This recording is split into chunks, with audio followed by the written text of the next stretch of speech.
The South Korean government is planning to boost promising new industries such as biohealth and green technology by reforming regulations. It would also work towards growing the global market share of its ocean mobility sector. Our economics correspondent Lee Soo-jin tells us more.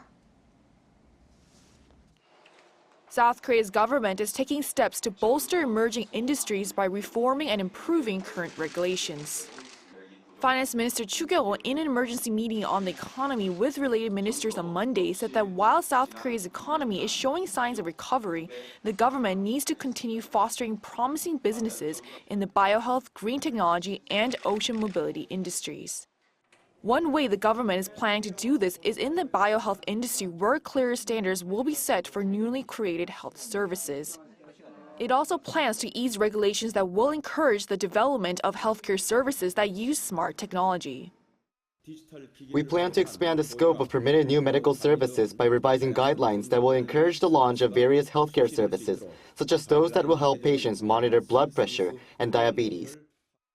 And the biohealth industry is not the only area that the government is planning to reform. In the green technology industry, the government is looking to ease regulations to allow for more revamping and repowering of old solar and wind power plants and support the entry of carbon capture companies into industrial complexes. It also plans to discuss ways to expand tax support for low-carbon aviation fuels. As part of its efforts to go green and boost emerging industries, the South Korean government has set a target to expand the global market share of the domestic smart ocean mobility sector to 12% by 2027.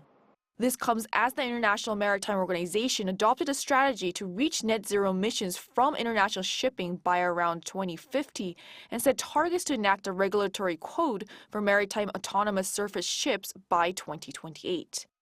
To expand global market share, the South Korean government plans to boost the transition from fossil fuels to alternative fuels for ships by providing various subsidies and tax benefits. It would also further support R&D for the development of green ship technology. Lee Soo-jin, Arirang News.